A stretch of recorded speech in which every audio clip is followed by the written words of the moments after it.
beat South Carolina, they're going to 10-1. So if you're on this, you're TCU trained. Listen. Mark and Chavi have done the job, but I may be the spokesman for TCU women's basketball because I believe in these guys and I know what they can do. If they beat South Carolina, they're going to be 10-1 to win a national championship. Betting above the rim, only on SportsGrid. The two guys that can do it all. Too much electricity this morning. This is a good time. We're having a lot of fun. I had to do a triple take. Ka-ching! Why? Because of parity. I didn't mean to offend. Yeah, it's not going to happen. Load management is a dirty word. Let him rip. You know what? Circumstances provide the results. What? How do you do this one? Oh, Donnie, you got such a good show there. A network that is booming. The Early Line, only on SportsGrid. We got the NBA Cup going on. Not that anybody really cares per se about the NBA Cup. Now, I got to be honest with you. I actually did try to look of like, okay, like what does it mean like for the NBA Cup? Like who's playing for what here? And I lost interest and I gave up after about 30 seconds. And I was like, you know what? Whatever, dude. There's NBA games. Sports Rage tonight, only on SportsGrid. He also said that the Bears head coaching opening would be the most coveted job after the season. They'll let that guy stay. I heard today that they were very worried about screwing up Caleb Williams. So that he likes this guy Brown so much that they may let him stay as the head coach. What a disaster that'll turn into. Pharrell Coast to Coast, only on SportsGrid.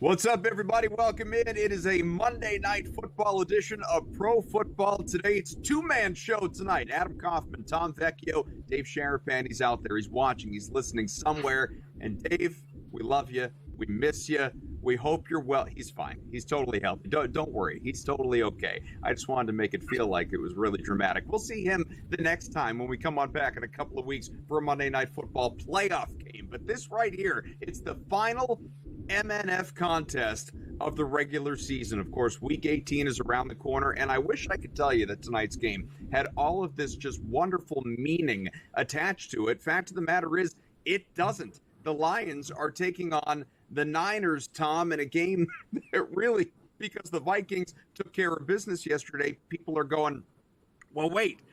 Detroit needs to win this game, right? Can lock up the number one seed in the NFC, can lock up the NFC North. No, neither of those things are true. It all comes down to their head-to-head in Week 18. So tonight, how do we handicap this thing knowing that with the Niners eliminated, and of course Detroit nothing technically to play for, win or lose, that this thing prop-wise, spread-wise, the 3.5 to 4, the total of 50-50.5, that all of this stuff is kind of up for grabs? It is up for grabs, and we're doing this two-man show like Pearl Monroe and Clyde Frazier. We're going to be running that back and forth tonight. And like you said, this game technically means nothing for the Lions. A loss doesn't do anything for them. A win doesn't do anything for them. You would like to think that they go out there and they operate rationally. Like they still want to build this momentum going into a literal must-win next week, obviously to secure that number one seed overall. That's what we want to believe. We want to believe Dan Campbell saying that they're going to go out there and they're going to try and win. We also want to believe on the other side, at least me personally, that Brock Purdy, who's coming up on a contract extension, right? A lot of talk that he's going to be getting all this money in the offseason, that he wants to go out there and end the season on a high note.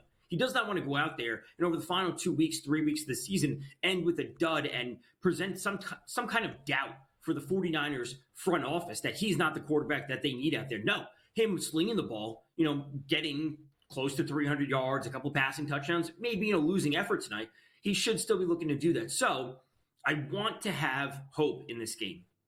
I want to have hope that we are going to see a great game tonight. I also have a take about the Lions and how I have interest in their spread and some of their alt spread numbers, which we can certainly get into. Yeah, I just don't want to see, and I'm pulling up just some of the depth charts here in this contest. Again, the fact that we could see in the fourth quarter some of the reserves who we never is Hendon Hooker going to be under center in this game for Detroit at some point in time? Like, God forbid, right? Because people out there are chasing futures on Jared Goff or want to invest in him tonight against a very suspect defense on the other side. And there are just so many different facets of this contest to believe in the Lions. But you brought it up before. Can we take Dan Campbell at his word? Because remember, he did make those comments about playing this one straight, taking it seriously. He did that before the Vikings game. Vikings went out, won, rendered this game meaningless. Can we take the PC principal at his word? I would certainly hope so. And, like we were kind of discussing pre-show a bit, that it's just not in Dan Campbell to go out there and give away games and lose games. And if we want to use like a starting point of this, of what I personally believe tonight, I think the Lions want to go out there and get a little bit of revenge for that NFC Championship game last year, which they couldn't close out, right? They couldn't get it done in the fourth quarter. They were up in a halftime. Obviously, all the points came from the 49ers. So I want to say that I like the Lions -3.5. I like the Lions -6.5, and I like the Lions -9.5 on their alt spreads. And that's where I want to be looking tonight. Them winning this game by a touchdown or even 10 points. If they won this game 31-21, we're kind of right at that number for the total. And 31-21, they cover 9.5. I don't think that would shock anyone, right? Lions, a Super Bowl favorite, they win this game by 10 points against a team that's out of the playoffs.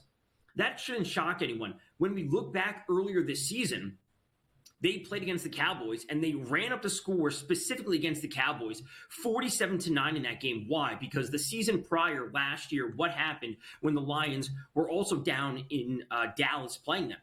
They had this whole controversy about the extra offensive lineman. He reported as eligible. He didn't report as eligible. That game ended up as a loss, and that cost them the #1 seed. So that game versus the Cowboys was a revenge game. And I want to say the same thing about the Lions. I think they go out and drop 31 or 34 points tonight, and they cover the 9.5 alt spread. I like the idea of it. Sounds great to me. Certainly, as someone who is backing the Lions, I would love for it to be sweat-free. There's no doubt about that.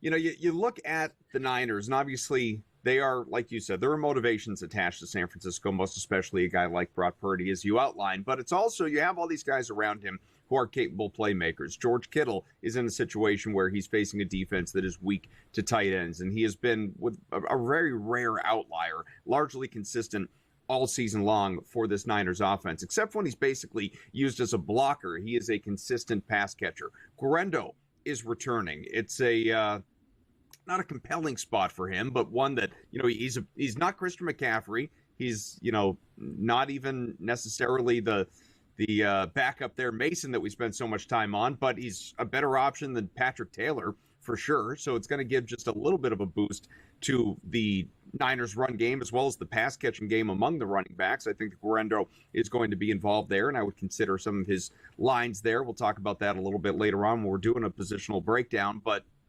beyond that, Juwan Jennings certainly in a great spot. Ricky Pearsall at a modest number is a guy that you have to consider if Purdy is out there slinging it, especially as you outlined, if they're down and he has to throw. About the only guy that I truly, don't trust on that San Francisco side, just because he's been playing through injuries and he's so woefully inconsistent this year, is Deebo Samuel. That's the guy that's a stay away for me. Other than that, everyone else in this Niners offense is fair game. I guess the question becomes, are they more fair game than the guys that we expect to perform on the Lions side? Just because, again, there's nothing to prove. There's nothing to gain. Huge game next week that does mean something, and hopefully a long playoff run. Like, this is the swan song stretch here for the Lions. Like, there's nothing coming up after week 18. Right, and right. And I think if you just play the Lions like on the side at -3.5 or whatever it might be, if they cover that, that means the players are doing well. And yes, there's a chance that you miss out on not cashing a St. Brown bet or not cashing a Gibbs, a Laporta, or even Jameson Williams, whatever it might be. But if you just play it like super safe, and it may not be the most exciting thing, But if you just take the Lions and they cover that, that means all the players did well. And that should put the 49ers in a spot where their player props come through because they have to. They are playing from behind, like you said. So I think that trusting the Lions to cover will, in fact, mean that their main players are getting there. And then we can kind of trust Purdy and Jennings, at least the main two guys that I trust the most. So will we see Craig Reynolds at the end of the game? Do they pull Gibbs at a certain point? Maybe. And that's obviously going to be frustrating. We are at the fantasy championship week, this week, the end of it today. Yeah. So it can be frustrating for Brown, can be frustrating for Goff or Gibbs. But I think just simply trusting the Lions to take care of business and be a consistent team will actually give us plenty of value when it comes to the 49ers side of things. So without spoiling your favorite play, if it's still out there, you're talking about alting up the lines, and I'm with you on the 3.5. Is that to you your quote-unquote safest play or favorite play in that way? Just take the lines to cover the spread and forget about the props? I think we can look to the Lions cover the spread, and we'll talk about Brock Purdy. We're coming up to a break now, but Purdy getting out there and slinging the ball against a beat-up defense with a ton of injuries, I think he gets there tonight. All right, let's talk about the quarterbacks when we come on back. Jared Goff on one side, hopefully for a long time, and Brock Purdy on the other. Lions, Niners, Monday Night Football. It's coming up.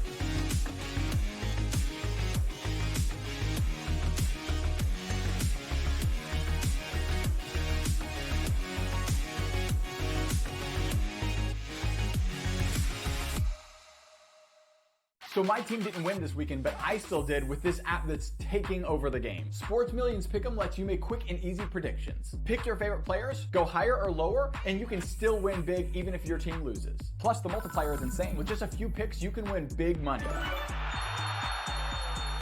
So get on it. They've got a welcome bonus to help you start off your winning streak.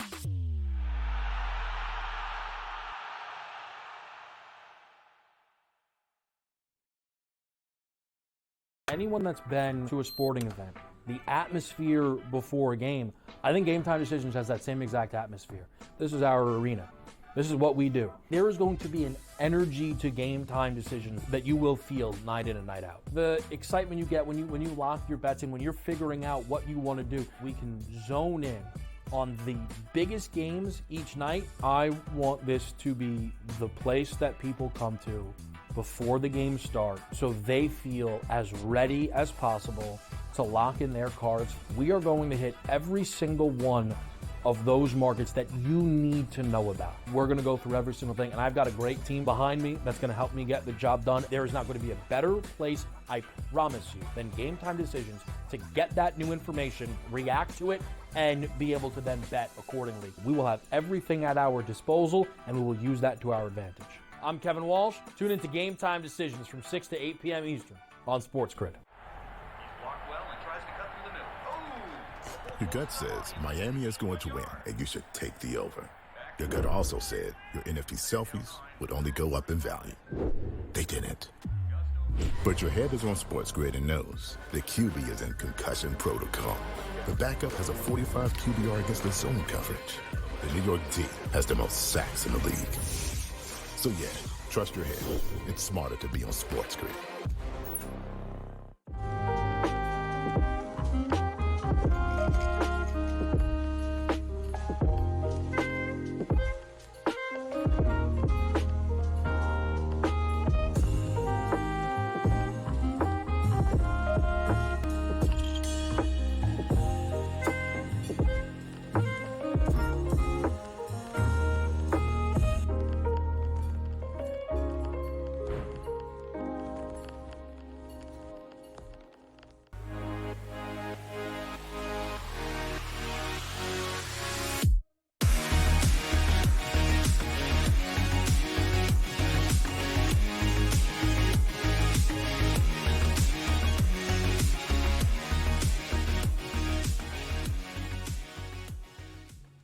Here on PFT with Vecchio, Kaufman here. We have Monday Night Football on the way. Of course, it is the Lions and the Niners, and I hope it's a fun one. I know Tom hopes it's a fun one, although both being Detroit backers here, we hope it's sweat-free as well. So maybe not too fun, maybe a fun first half, and then things get out of hand in the second half. But that is when you need to worry about Dan Campbell pulling the plug, right? Pulling the string, pulling all his guys back. let's get into the QB comparison here. Jared Goff and Brock Purdy. I know, Tom, you have thoughts on Brock Purdy, and we're going to get there. But let's start with Goff, because I think in a lot of ways, he is kind of the most unpredictable here, and the books know it, which is why they're giving you a line like we are seeing. Look at that. 247.5 passing yards for Jared Goff. Now, that is about 15 yards lower than his season average. He has thrown for over that mark in 5 out of his last 6. The last couple of weeks alone, almost 500 yards against the Bills, who have a good defense. 336 last week against the Bears. Over the last last 4 games, has north of 1,300 passing yards and a touchdown to interception ratio of just 13-1. There is no part of me that intuitively believes that Jared Goff is going to come below 247.5 in this game against that Niners defense that has the weaknesses that it has, unless Dan Campbell says, you know what? We're up by 21 points. We're up by 17 points. Jared, it's Hendon Hooker time. You've done your job. We need you next week against the Vikings. That's what this game comes down to. Right, if Goff can get out there and they move the ball and we see 100 yards on the ground from Gibbs by the end of the third quarter, right, and he's falling at that 200-ish mark, that's where I would see him being pulled early.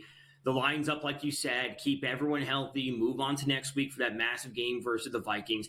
But in a normal circumstance, like you said, against this 49ers defense, Goff should be going over that. With how efficient he has been at certain times this year, with a full complement of offense outside of Montgomery, there's no reason he shouldn't be able to pile up the yards. And it may be a case that he actually could get over this number in 3 quarters. I think that's also a possibility, that he does get over this mark in 3 quarters. And then, we would be in a spot that the Lions are covering, and they're covering some of these alt numbers as well. So taking Goff, I think you could alt him down, which I did. We'll get to the SGP segment in, however long. I think alting him down and putting him into an SGP might be the easier route to go. And obviously you have to mix and match a few different things to make it worth it. But taking Goff straight up isn't my favorite. All right, let me ask you this then. If you wanted to, is this again, I always put quote fingers, safer play, right? Nothing is free, nothing is guaranteed in gambling, but is the smarter play, the more intellectual play. If we're worried about Goff not reaching the number because he doesn't make it through, we're assuming that the Lions are up big. Now, maybe they get a boatload of production like you outlined, Jahmyr Gibbs on the ground. Maybe it's just, there's no, it's not Sonic and Knuckles. There's no David Montgomery, but maybe it is rushing touchdown after rushing touchdown. But let's just say it's not. Jared Goff has thrown for 2+ passing touchdowns in his last 6 out of 7? 6 out of the last 7 we've seen him at 2+, and I think 11 out of 15 or whatever it is so far this year. Some crazy number, okay? And so there's more juice on that, -130 compared to -110 on the yards. But is it the play that is more likely to hit if we're sitting here as we are expecting Detroit points? I think so. There's a reasonable route. I'm not going to say we're going to see a game similar to what we saw when they played Jacksonville at home and they ran up the score and Goff hit the under on his yards, but he had 3 or 4 touchdowns, whatever it was. There's a chance that they move the ball effectively. They punch one in on the ground. I don't know, maybe a turnover from Purdy, whatever it is, some offensive inefficiency as we've seen from the 49ers. They end up with a short field. They move the ball, and then Goff throws 2 touchdowns, but he could still end with less than 250 yards. So I think the touchdowns, if we're buying into this kind of narrative that I'm, kind of building that they're going to be pushing towards 30 points as their team total, there's a chance that he goes over on the touchdowns, but maybe not on the yards. He gets pulled early, but the touchdowns hit. I can totally buy into that. Okay, how are we feeling about Purdy and his passing yards, which come in roughly 10 higher than Goff? Yeah, awesome. Love Purdy tonight. Over 255.5. That was sitting at -110. I saw it at 254.5. That was sitting at -120. Obviously, do the math. You got to figure out what you would want to play. I have him over 255.5. This Lions defense is not good. Especially the past few weeks, we've seen them deal with a ton of injuries. They're getting torched in the air. 334 from Caleb Williams, 362 from Josh Allen. Obviously, we have to take this all with a grain of salt for different quarterbacks. But over the last 4 weeks, they're allowing 289 per game. And going back to what I said at the top of the show, Purdy should be looking to go out there and put up really strong performances, not only this week, but next week against the Cardinals. And as we saw him put up a big performance or a good performance last week versus the Dolphins. So get out there, put up some good tape, and show that he's deserving of this contract that's going to be I don't know, $40 million, $50 million, wherever it's going to be for him, he should go out there and want to do that. So I want to believe that Purdy can get it done regardless of what the 49ers do on offense. He can just still pick up the yards against a bad Lions defense. Of course, keep in mind, yards don't always mean points. You know, you could move the ball between the 20s, stall out in the red zone, leads to a field goal, that sort of thing. I bring that up because we just talked about Goff with passing touchdowns. How about Purdy with passing touchdowns? I don't know what my confidence level is in Brock Purdy and the Niners putting up a bunch of points in this game. And if you look at some of the metrics here, Detroit is 4th in the NFL in EPA per dropback on defense, has given up the second fewest passing touchdowns in the NFL, a total of 15. For Purdy specifically, it's not been great of late. 2 of his last 4 games, 0, goose egg, bagel, donut number of touchdowns, and he has only gone over 1.5 in 5 of 14 games this year. So would you go under 1.5 passing touchdowns for Purdy, despite how you feel about his yards? I think so. I think that would play into the Lions winning by -9.5 on the alt spread, so that does kind of make sense. The yards will be there, as we often see at times, but the 49ers red zone efficiency, if I remember correctly, they're bottom 5 in the league this year as compared to where they were last year, like one of the top teams in the league. So them just not scoring has been a theme throughout the entire year, so sign me up. Mm-hmm.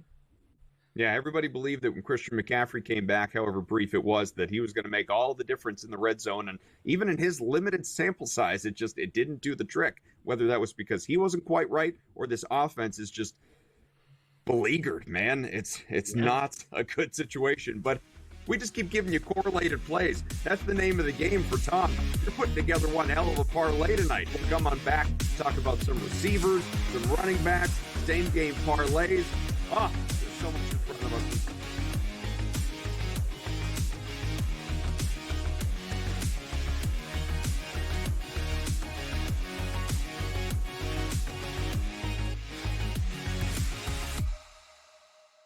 In the heart of winter, when nights grow long, we come together under these lights. A team, united by purpose. Fans bound by passion.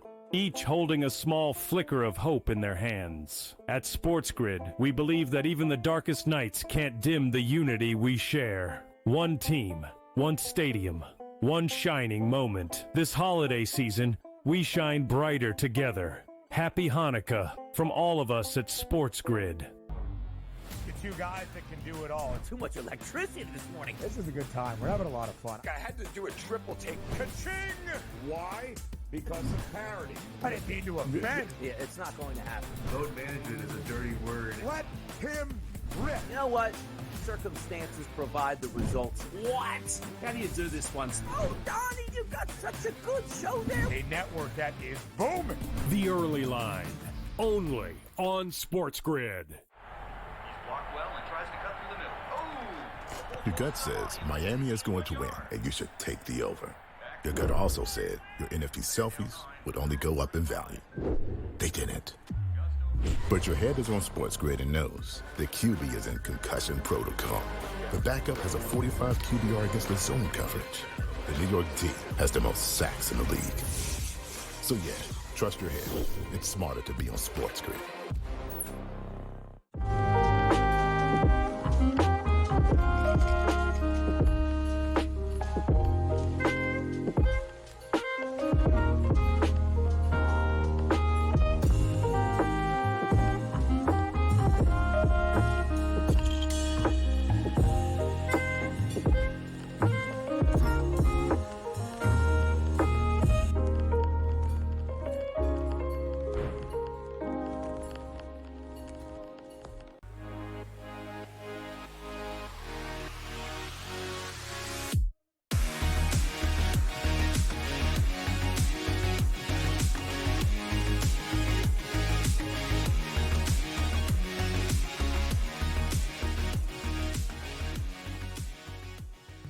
Back on Pro Football Today, talking Lions, Niners. We just did the quarterbacks. Let's talk about the receivers here, Tom, because, I mean, there's a lot of name recognitions, a lot of talent, obviously, between these two teams. Again, just have to reiterate, especially if people are just tuning in, be it watching across SportsGrid TV or listening on SportsGrid Radio, Sirius XM Channel 159. We greatly appreciate you. You have the Amon-Ra St. Brown, Jameson Williams of the world, Sam Laporta on the Detroit side. Question as to what the playing time is going to look like, given, again, this game is meaningless. I know we don't have the answers. We're trying to look into the crystal ball and come up with some, but it is a little tough to navigate some of those. On the other side, George Kittle, Juwan Jennings.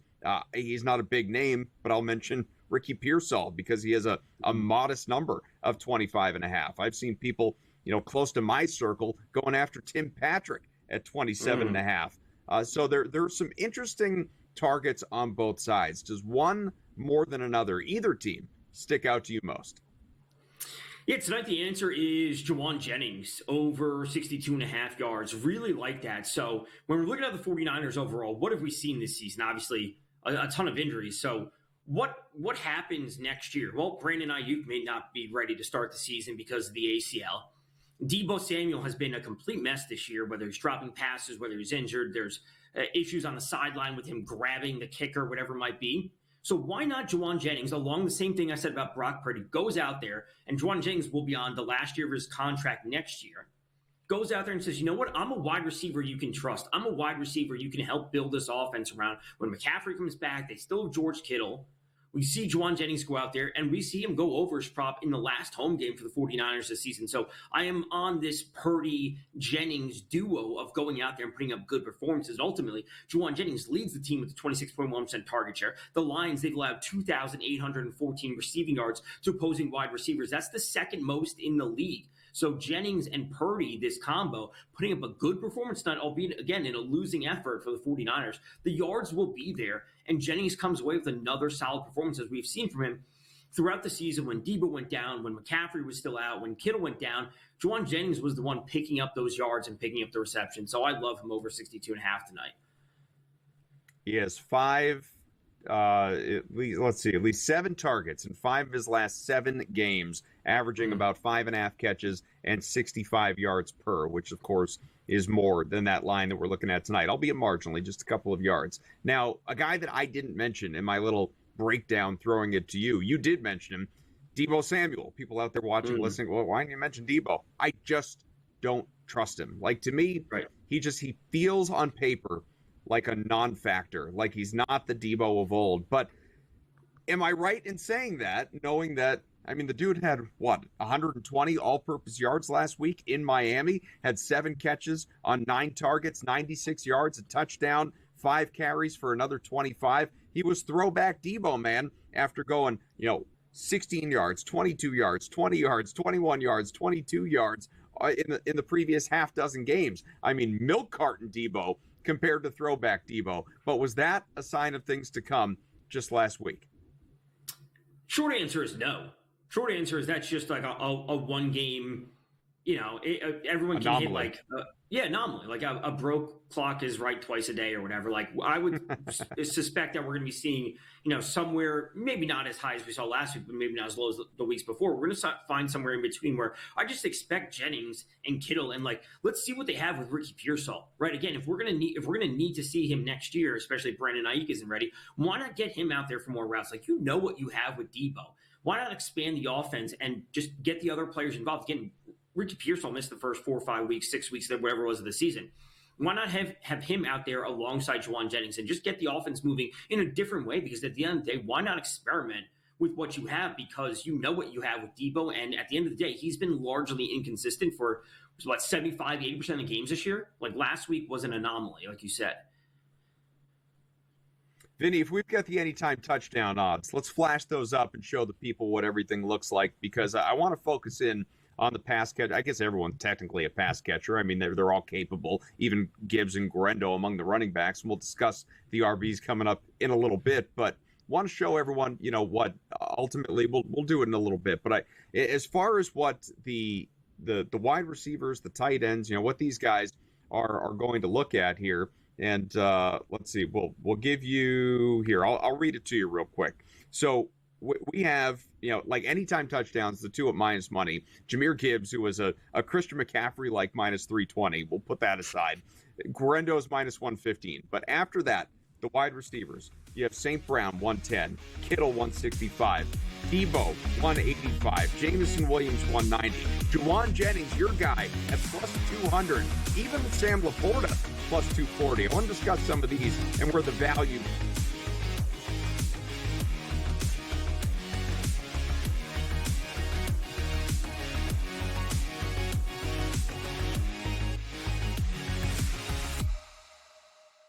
In the heart of winter, when nights grow long, we come together under these lights. A team, united by purpose. Fans bound by passion. Each holding a small flicker of hope in their hands. At SportsGrid, we believe that even the darkest nights can't dim the unity we share. One team, one stadium, one shining moment. This holiday season, we shine brighter together. Happy Hanukkah from all of us at SportsGrid. The two guys that can do it all. Too much electricity this morning. This is a good time. We're having a lot of fun. I had to do a triple take. Ka-ching! Why? Because of parity. I didn't mean to offend. Yeah, it's not going to happen. Load management is a dirty word. Let him rip. You know what?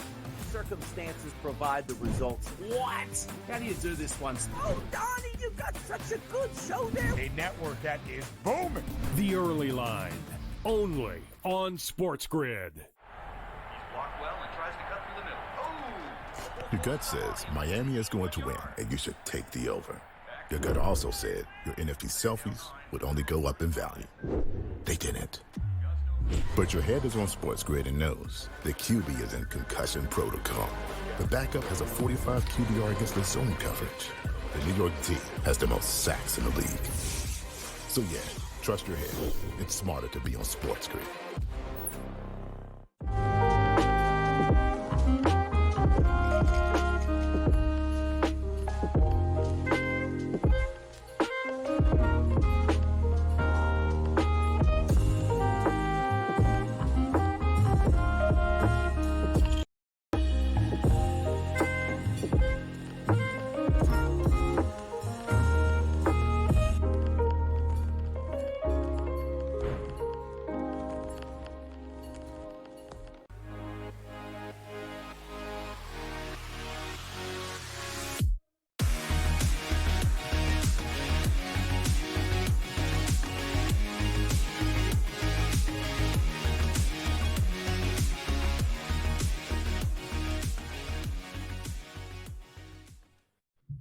Pro Football Today, we were just talking anytime touchdown market. We can show you the graphic now. There it is. Some of the guys that we're looking at. Amon-Ra St. Brown, first plus 120. We know he's having a monster year, third straight year going north of 100 catches and 1,100 receiving yards. He's at a career high 11 touchdowns right now. Do we lean in on him, though? It's tough. It's really tough when we're looking at the odds there. And again, what are we expecting from this game overall? If Gibbs scores, and then let's just call it Laporta, let's just call it Jameson Williams, that puts him at 21, add in a couple of field goals, it maybe Gibbs scores again. Now we're pushing over 30. There's a chance that someone gets left behind, right? It's a very clear chance that I would say it's not going to be Gibbs, obviously, as the odds would suggest, just given the role that he plays, what we saw last week versus the Bears the first time with Montgomery out. There's a chance that someone gets left behind. So given the odds that St. Brown has, I wouldn't want to go there just because I'm not a fan of super low TD odds, as I've discussed on the show many, many times.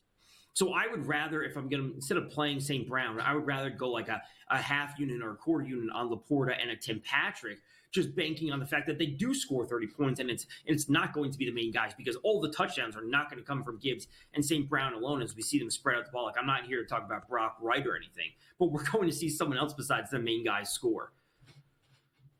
Are you thinking 30 points? Because, we haven't really discussed it, but as far as team total goes, you're pretty much at even money, minus 102 on FanDuel to go over 27.5 points for Detroit in this one. Yeah, that's what I'm expecting. I'm expecting over that, and that would put us at like a 31, 4 touchdowns on a field goal. It's called 31 to 20-ish kind of game. We're right at that 50.5 or 51 number. And we have the main guys getting into the end zone. Maybe it's one of those extra longer guys. And I think we are in for a good game tonight. Like, that's what I want to believe. I am building this narrative as, what's the line you say? Like, you have to tell yourself a story about how this game is going to play out. Like, I'm telling myself the story that the Lions want to come in and get revenge for last year's NFC Championship. They want to put up the points tonight, and then we will see some starters pulled once we get to the fourth quarter, but they will have 28 or 31 some odd points once we get to the fourth quarter, and we will see Purdy and Jennings picking up the yards in a losing effort. Like, that's what I'm telling myself tonight. Now we're really drilling down. We're getting into the weeds in terms of the menu of betting opportunities for people, obviously, because you don't need to bet everything. You can have a favorite play or two. You don't have to have 15 bets on this game and really just overexpose yourself. So do you like 27.5 points, the over for Detroit at minus 102 better than you like, say, Detroit minus 3.5 covering at minus 110? No, I would certainly just stay with the 3.5 because they could win this game. I mean, 27 is obviously a very realistic number.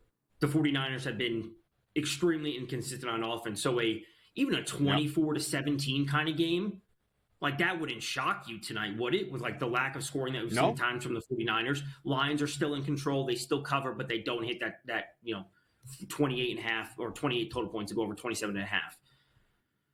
Yep, and wouldn't hit, obviously, the game over, which is sitting at 50.5, just to be mindful of for people out there that are expecting points here in prime time tonight.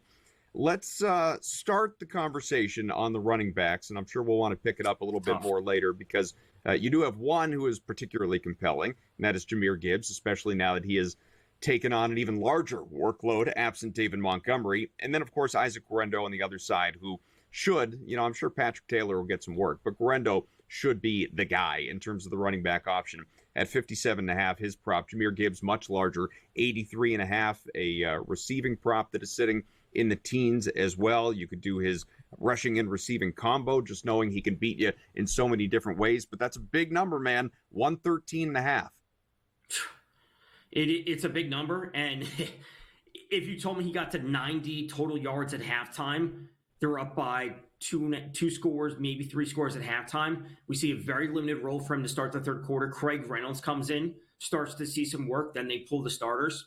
That could happen tonight. So I have no exposure to either player in any prop market.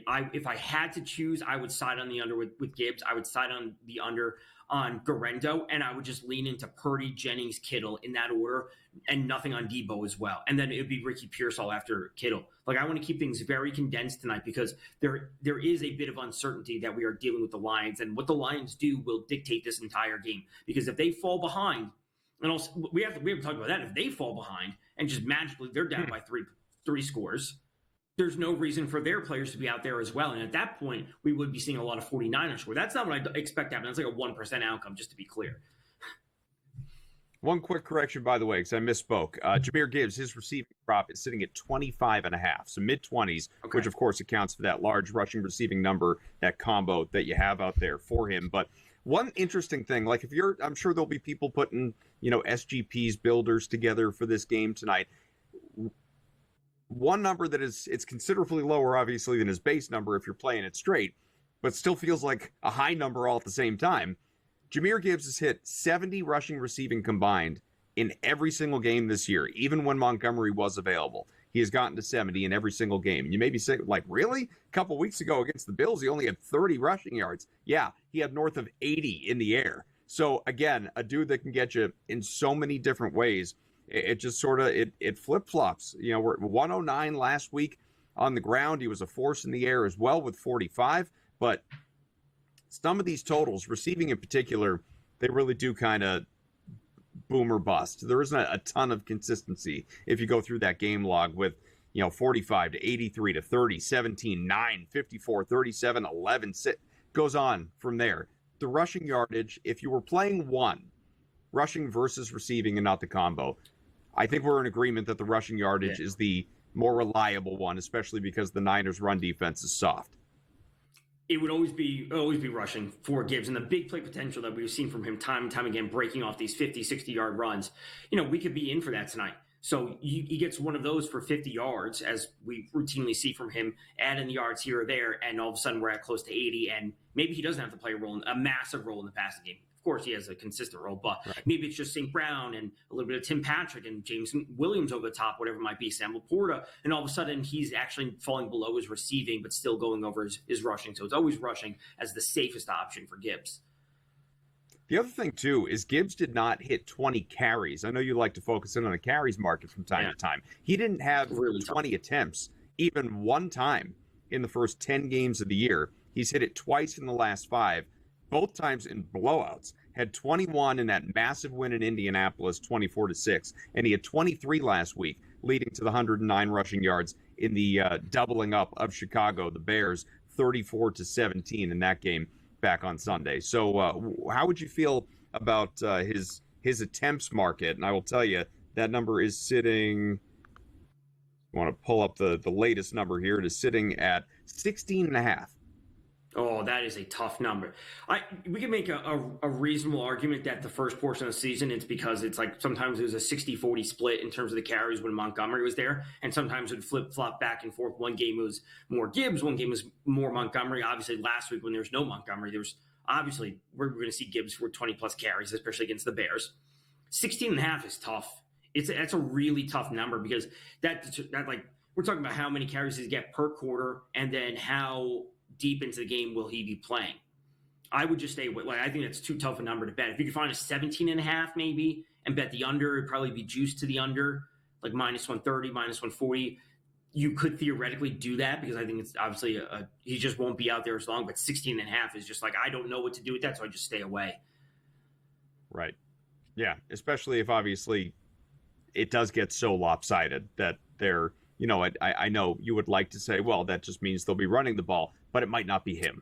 It might be Craig Reynolds, that type of thing. So, but yeah, it's an interesting thing to consider. And Grendo, obviously, if they fall behind, they're passing a lot. Under feels more natural for him. But when you get to that mid to high 50s number, it's scary. Just knowing that, you break a couple of tackles, you get through a couple of holes, and then gone. You know what I mean? Like, so that could go south on you in a hurry as well. Same game parlays when we come on back here on Pro Football Today on SportsGrid.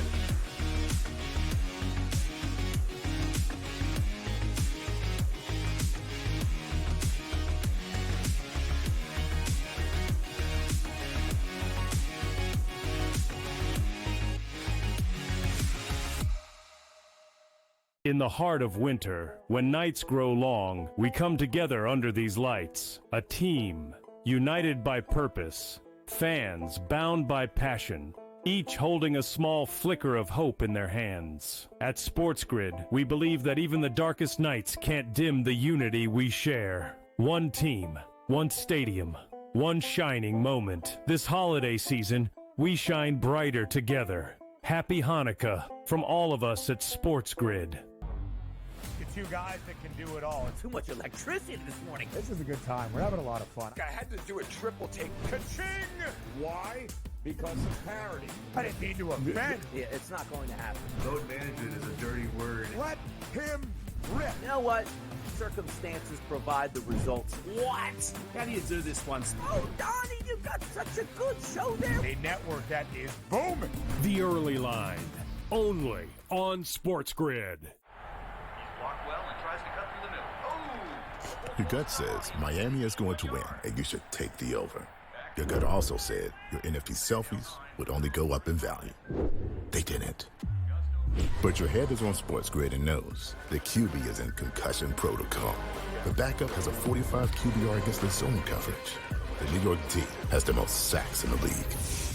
So yeah, trust your head. It's smarter to be on SportsGrid.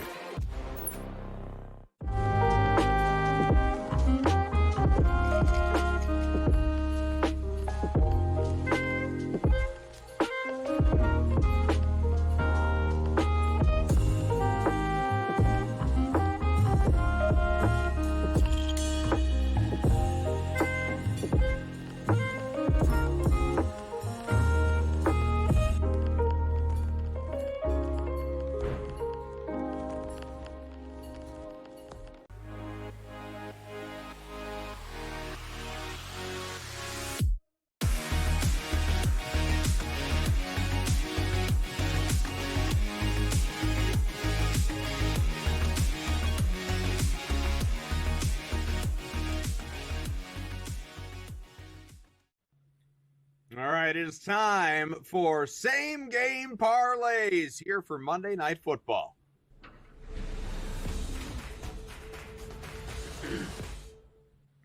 All right, Vecchio, get us started here. What do you have for this game? After all the unpredictability, what to you is going to cash? Well, it's the last regular season same game parlay of the year. Dave is not here to critique ours. He's not here to pick a winner, whatever it might be. So we can just say that to we're side with both his going favorite to son. But let's go to same game parlay for mine up at plus 432. And it starts with the Lions money line. I do believe they will win tonight. Yes, I said I like them minus 3.5. I like them minus 6.5, minus 9.5, whatever it might be. You can certainly throw that in there, but I want to go again with the safest route available, and that would be just simply the Lions picking up with the win, no matter how it comes. Then I spoke heavily about Brock Purdy and Juwan Jennings going out there, putting up good performances in their final home game this season. A season has been completely up and down for the 49ers, obviously ending on a bad note, but as a team, they're ending on a bad note. But the players should go out there and have full motivation to play and win and put up good performances. We saw that with the Giants yesterday. Not to say the Giants are a good team, but you can get the point that I'm making. And then the last leg would be Goff, 200-plus passing. Now, that is obviously heavily juiced at minus 420. When we roll it into the SGP, I think we'll be fine. This is far lower than his 247.5 passing prop because I think he will get yards. As we talked about earlier, like him pushing to 250 or 260, that can be a little bit risky. So I want to alt it down, throw it into the SGP. We're getting, a little over 4-1. Lions come away. Big yards from the 49ers. Okay, I'm going to give you my same game parlay, and what it is basically a Detroit stack. It's believing that it's taking Dan Campbell at his word, Tom, that tonight is going to be a normal game. It doesn't matter that he could treat it as a preseason game if he wanted to. No, buy into the revenge narrative, and the Niners rolling. It's a 3-legger on FanDuel plus 432. You could shop it around as well, potentially find better odds, but I'm going to take Detroit. You win money line. I'm going to take them just inside that 3-point key number. I know it's 3 in the hook, the regular number.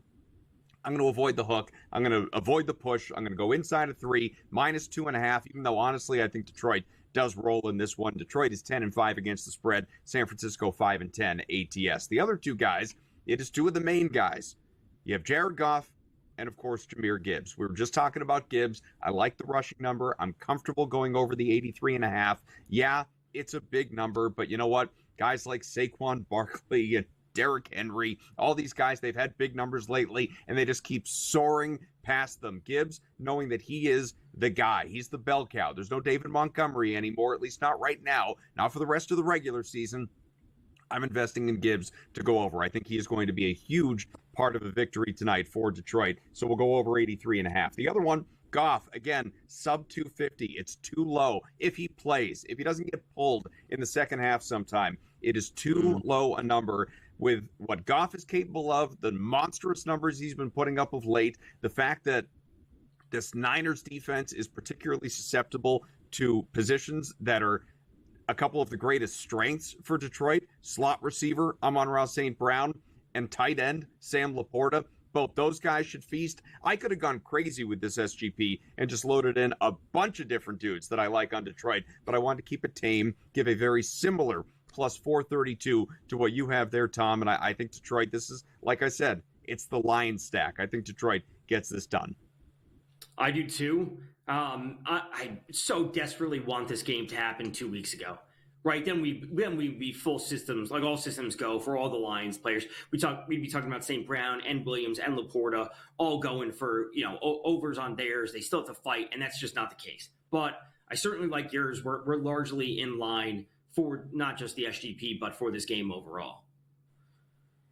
Now, this game, I'm trying to think about some of the depth guys. We've spent a lot of time talking about the bigger names, obviously, but then you have, like, I've mentioned them, the Ricky Pearsalls, the Tim Patricks of the world, guys that come in with receiving props that are sitting in the low to mid 20s, or I guess in Patrick's case, the high 20s. But you get the point. Mm-hmm. It's not St. Brown or Jennings numbers out there. It's guys that one long catch, 130-yard grab, they've hit their prop.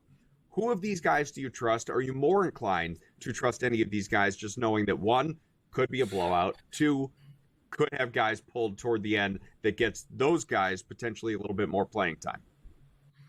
So Tim Patrick, I certainly understand the argument for. I almost would opt away because he wouldn't be out there if it's a blowout, right? Because Tim Patrick plays in 3 wide receiver sets with Jameson Williams, Tim Patrick, and obviously St. Brown. So he's one of their starters. So I don't think he would need to be out there. Ricky Pearsall is far more interesting. Like I said, there's a route or a mindset that says, like, let's get Ricky Pearsall as many reps as possible. Debo could be a trade candidate this offseason. We know we like Juwan Jennings. We know that Brandon Ayuk may not be ready for the start of next season. Let's get a look at our first-round pick from last year, who we've had very limited snaps, not a ton of targets. Let's look at Ricky Pearsall. Is there a number, and I'm sort of, as my, hamster on the wheel kind of thing, as my brain thinks about this game in a bunch of different ways, we're bouncing around props, spreads, totals, all of that stuff. I just feel like we have been we've been so pro Lions on this broadcast here in our belief. And like we say, tell ourselves a story. How's the game going? We're just telling ourselves a similar story. We got the same book in front of us. Let's say that someone else is on the other side. Now, maybe you don't love the Niners at plus 3.5. Some would look at it and say, wait, I'm getting them outside the key number 3. Good. Great number. I'll invest in that just in Detroit to, potentially win a close game and the Niners keep it within a field goal. If you are not completely aligned with that, and there's a live number that you would be sitting and waiting for, that you like, this is where I want to jump. Like the Lions come out, score first, score quickly. All of a sudden, you're looking at San Francisco plus 3.5 or plus 10.5 or whatever it may be.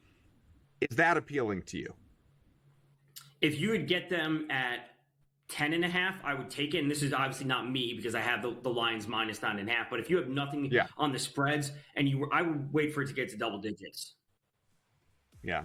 Potentially backdoor cover, even if it does get out of hand, that sort of thing. All right, we'll come on back. Take a look at the futures market as it concerns these teams, because the playoff race is tightening up entering Week 18.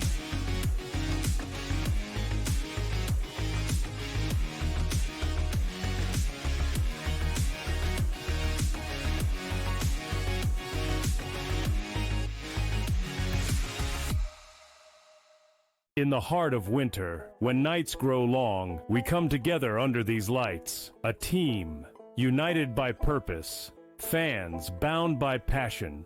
Each holding a small flicker of hope in their hands. At SportsGrid, we believe that even the darkest nights can't dim the unity we share. One team, one stadium, one shining moment. This holiday season, we shine brighter together. Happy Hanukkah from all of us at SportsGrid.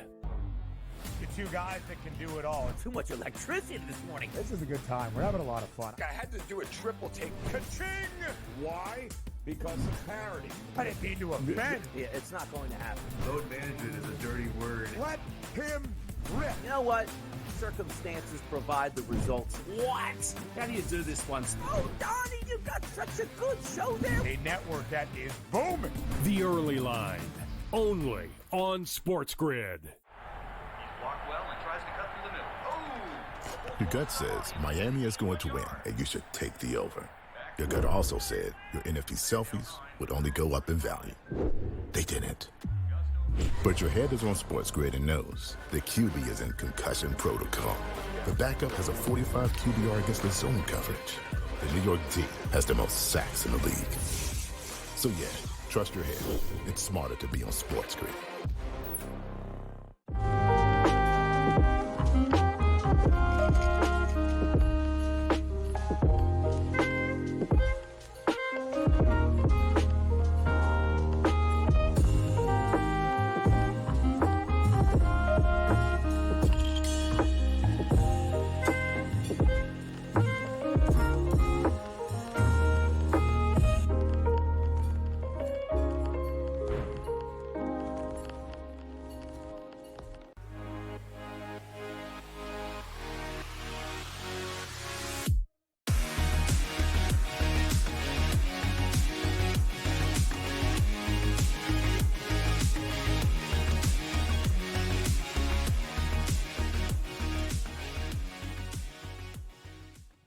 All right, we are back here, Pro Football Today, and if Sharapan were here with us tonight, we would maybe go back to the future, as he liked to say. But let's actually, hop in the DeLorean, go forward in time. Let's take a little look-see at what's happening in Week 18, knowing that there are still some games of importance, whether it's jockeying for playoff seeding or obviously teams that are still Vecchio trying to punch their tickets. In fact, we'll show you what the AFC just to start.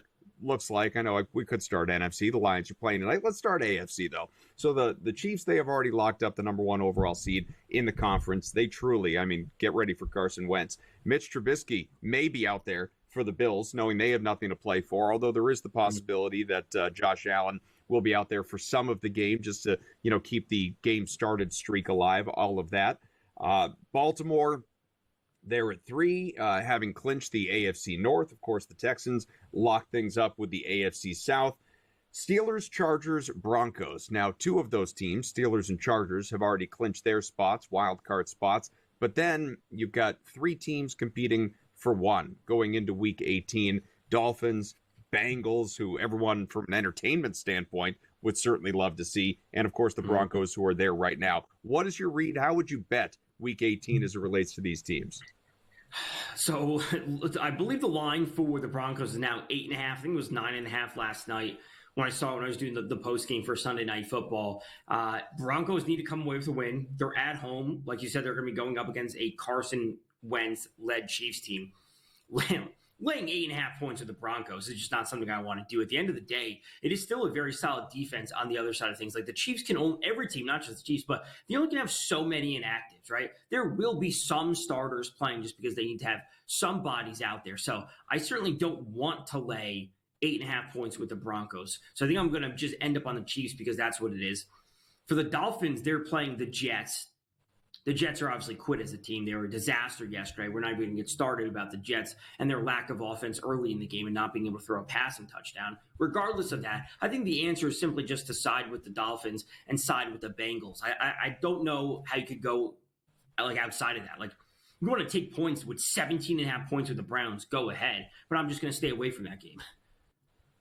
Listen, if you want to dump all over the Jets after yesterday and Aaron Rodgers quit, basically retiring mid-game, I'm all for it. Who's the team that you would root for? I know the Bengals obviously have the most unlikely chance, but is there a window? Is there a realistic possibility in your mind, knowing that obviously they need some help beyond just going out and winning? So they need to win. The Broncos need to lose, and the Dolphins need to lose as well. Correct? For the Bengals? I believe that's what it looks like. So we should expect, we should expect the Broncos to be there. Although Scott Wetzel, I was talking to him yesterday when we were doing the show in Game Live Pro Football Game Day, and he also is a Dolphins fan. They were able to pull one out with Snoop Huntley, who is going to be, sounds like, probably under center again. I don't think we're going to see Tua again for this, what is clearly a must-win game. It's not an unrealistic path for the Dolphins. It's not. And it just depends on what your rooting interests are. Depends on what you have any futures placed. You're trying to hedge out of certain things. When it comes to the AFC overall, I have a ticket on the Texans over 9.5 wins. They're staying at 9 now, and there's a chance that C.J. Stroud and Joe Mixon don't play just because they have that division locked up and they can't move up or down. So they're going to not hit the over because they're going to lose to the Titans in Week 18, which is what it is. I think the rooting interest would be the Bengals, and the best bet is always going to be Joe Burrow over his passing attempts. It's normally staying at 36.5 or 37.5 at the end of the day, especially with this Chase Brown not potentially being healthy after the injury, sliding down to the goal line. The ball is always going to be in Joe Burrow's hands. Winning or losing, him pushing it 300 yards, it is attempts for Joe Burrow. That's always going to be my favorite bet for them. Where would you place your money in terms of a future on the AFC and the team to represent the conference in the Super Bowl? I wish there was a direct matchup market. Would be like the Bills over the Chiefs. That's where I would have a ton of interest in. But I think it should be the Bills. I think it's their year. So if you were looking at, because I've seen this, I've heard people say this to me, like Chiefs or the field, that sort of thing. You would take the field over the three-peat. I just want to see something different. And I have nothing against the Chiefs. We've won bets on them over the years. We've won DeAndre Hopkins. Like, they have made me money this year, plenty. I just want to see something different. That's just what it comes down to. We've only got about 30 seconds, but do you think MVP is decided? Josh Allen, minus 320, Lamar Jackson, plus 250, even if Josh Allen doesn't play in Week 18?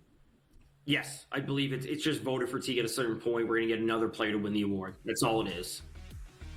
All right, we will come on back. Much more. We'll do the NFC here on Pro Football Today.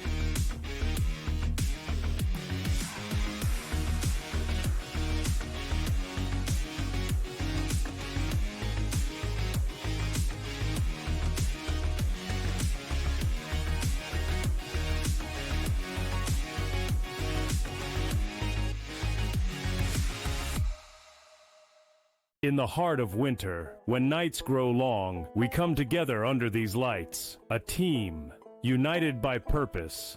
Fans bound by passion. Each holding a small flicker of hope in their hands. At SportsGrid, we believe that even the darkest nights can't dim the unity we share. One team, one stadium, one shining moment. This holiday season, we shine brighter together. Happy Hanukkah from all of us at SportsGrid.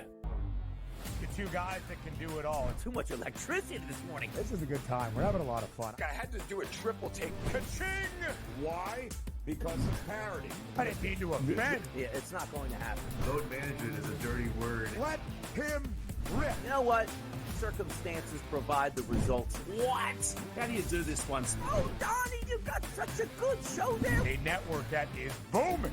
The Early Line, only on SportsGrid. Blocked well and tries to cut through the middle. Oh! Your gut says Miami is going to win, and you should take the over. Your gut also said your NFT selfies would only go up in value. They didn't. But your head is on SportsGrid and knows the QB is in concussion protocol. The backup has a 45 QBR against the zone coverage. The New York D has the most sacks in the league. So yeah, trust your head. It's smarter to be on SportsGrid.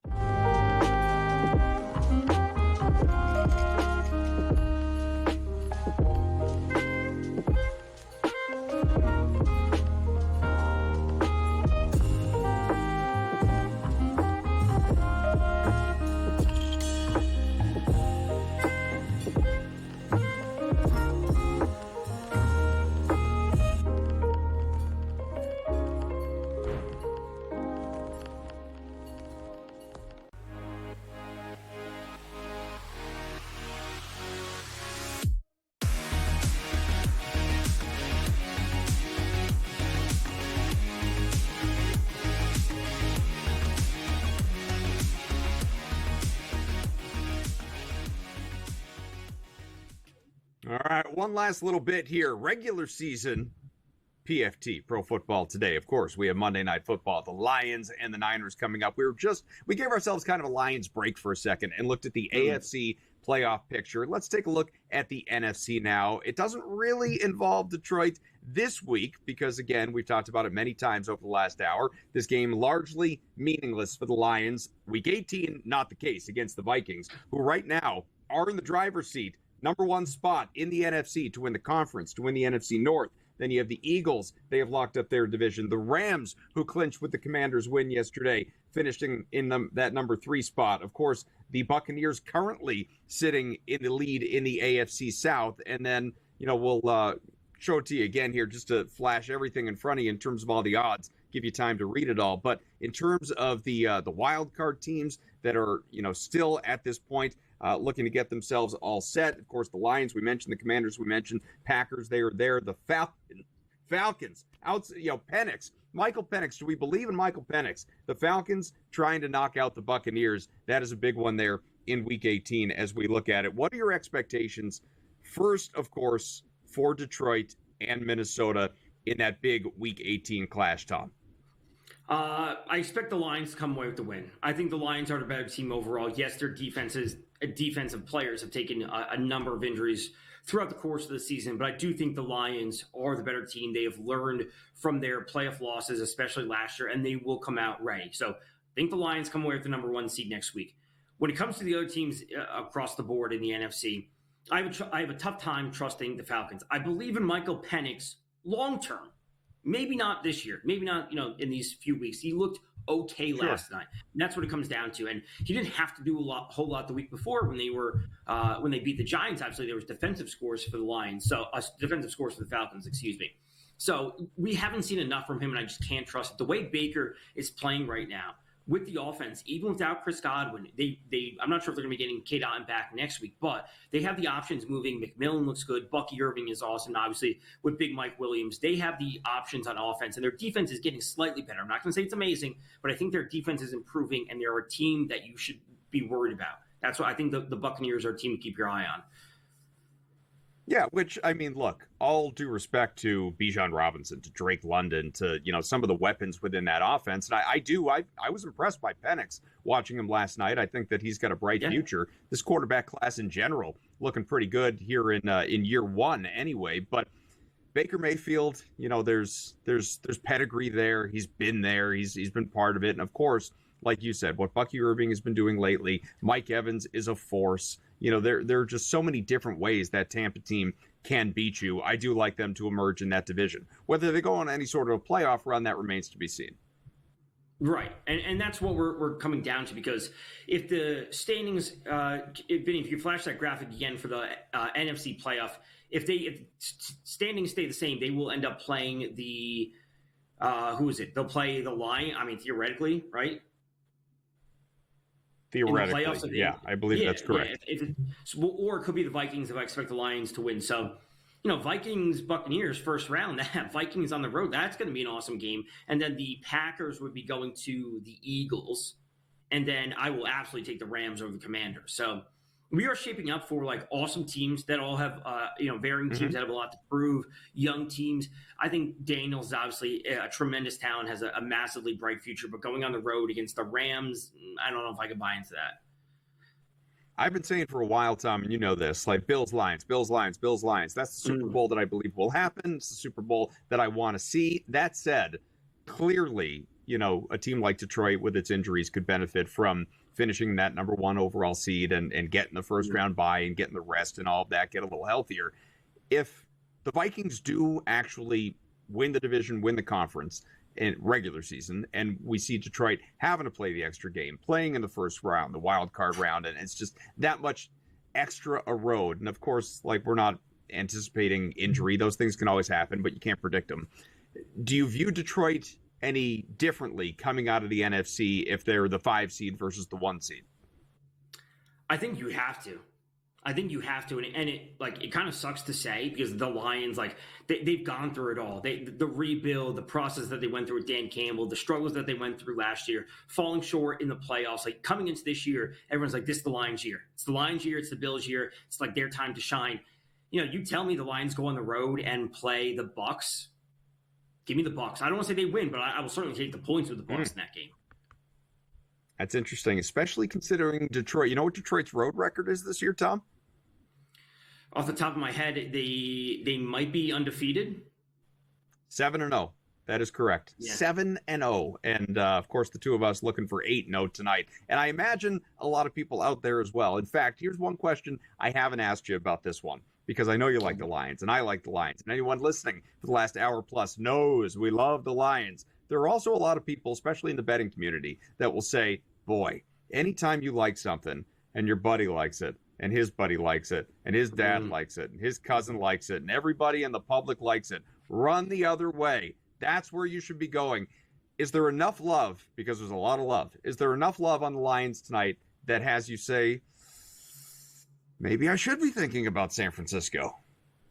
No, because if we are thinking about San Francisco, right, if San Francisco does put up a big performance tonight, it means Purdy's probably having a big game, and I will benefit from that. I will lose the Lions, some of the alt lines, which obviously it's smaller units as the price goes up, but Purdy and Jennings would cash through. So we'd be in for a break-even type of night. So I understand what people say, I'll fade the public, or people are just bet square, don't care, whatever people like to say. But the Lions are the better team tonight. They will come away with this victory. Bet square, don't care. The way I look at it is if there's a game to be played, there's money to be made. That's how I look at it, Tom. And of course, tonight's game, we certainly are believers in the Lions closing out things strong, at least in terms of the primetime action for the regular season, because week 18, man, that's going to be chaos between Saturday and Sunday leading up to the playoffs and everything taking shape. What are you most looking forward to in week 18? I mean, is it Detroit, Minnesota? Is there another game that has equal attention for you?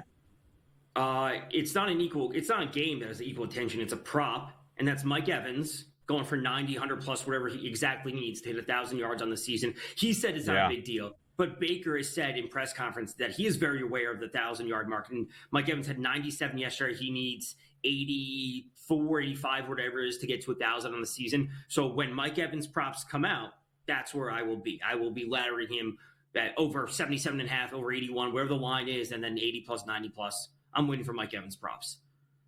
Do you know what an obscene day it was yesterday with respect? I'm looking at my phone to find the tweet with respect to the incentives cashing. Yes. I saw somebody put together. Yeah, I saw somebody put together so listen, you needed yesterday. So Jake, who was it? Brock Bowers needed 5 catches to get to 101, a new record among rookies in the NFL. Malik Neighbors also was chasing that same record, needed 9 to get to that record. Saquon Barkley, of course, is, going after the rushing record, but he needed X number, whatever it was, to get to 2,000 yesterday. You had Mike Evans, obviously, like you said, he's chasing receptions, 1,000 yards again. He needed 1 touchdown to get to 10 on the season, so that was 1. Tony Pollard needed 2 touchdowns to get to 7. He needed 83 yards to get to 1,100. These are all like escalators within the contracts to get these guys more money, more incentives. Zach Ertz was a massive one.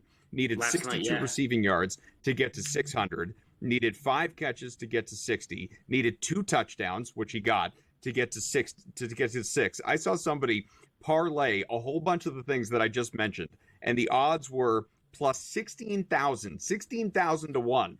They turned a modest $3 into more than 400. Not bad. Very nice. Lean into the narratives is what I'm telling you, people. Thanks to Patrick, to Vinny, to Chris, of course, Vecchio. I'm Adam. Our thoughts are with Sharapan. We love you, buddy. Get well. No, I'm kidding. We'll get back soon, though. We want to see you again here in a couple of weeks. Enjoy the game. Go Lions.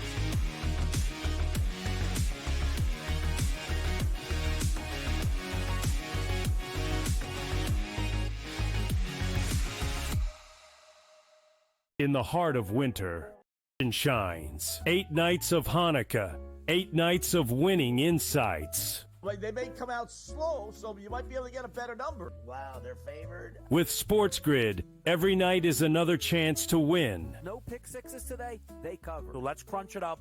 Let's make it happen. Let's give you our favorite props. Let your Hanukkah winnings brighten your celebrations. Happy Hanukkah from all of us at SportsGrid. 2 guys that can do it all. Too much electricity this morning. This is a good time. We're having a lot of fun. I had to do a triple take. Ka-ching! Why? Because of parity. I didn't mean to offend. Yeah, it's not going to happen. Load management is a dirty word. Let him rip. You know what? Circumstances provide the results. What? How do you do this once? Oh, Donnie, you've got such a good show there. A network that is booming. The Early Line, only on SportsGrid. Right here with you on Pro Football Today on SportsGrid. Odds in motion, trying to see what lines have moved throughout the week. Never felt more comfortable in this set than I do for this year. I'm ready. I'm just getting angry. The hot takes are going to be here all long, people. You don't want them to go 13-0 and then lose the first round of the playoffs. Red. This is their last shot. They don't really have anywhere else to go yet. Hot take. By the time I hit, guess what, Route 33 up here, that ticket's cashing. Only on SportsGrid. In the heart of winter, when nights grow long, we come together under these lights. A team, united by purpose. Fans, bound by passion.